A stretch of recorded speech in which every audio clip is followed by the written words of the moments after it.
आमा खबर भीतर के बगी के छाड़ी पलाला इंजिन विपद नु बर्ती गले पैसेंजर पूर्णा कटक भुवनेश्वर इंटरसिटी एक्सप्रेस रो बगी छाड़ी पलै गला इंजिन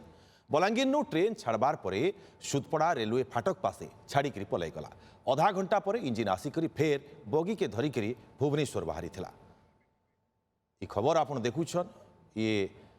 बगी के छाड़ी पलै जाइथिला इंजिन विपद नु बर्ती जाइथिले पैसेंजर पूर्णा कटक भुवनेश्वर इंटरसिटी एक्सप्रेस रो बगी छाड़ी इंजिन पलै गला बलांगीर नु ट्रेन छाड़बार परे सुदपड़ा रेलवे फाटक पासे छाड़ी पलाला हेले आधा घंटा पर इंजिन फेर आसिक बगी के धरिक भुवनेश्वर बाहरी थिला।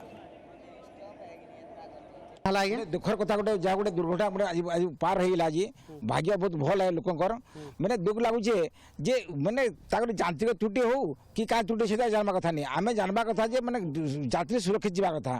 सरकार बोलते जब बुलेट ट्रेन चलाई कहे निजे लोकाल ट्रेन चलाई पार्बा नहीं बुलेट ट्रेन चलाई कौन से लगी आज जेन लोक हंतसंत है जिते गोटे मैंने हंतसंत नहीं जीवनटा के परिवार जेन जानी यहाँ इंटीसर ट्रेन आज बगी मैंने छाड़ी पलाला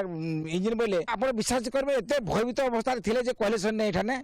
जहाँ भी हो आम आश्वासन लोक किसी नहीं हो बोलिकी जहाँ मैंने समस्त सुस्थ सबल अच्छी कौन क्षति नहीं पहुंची।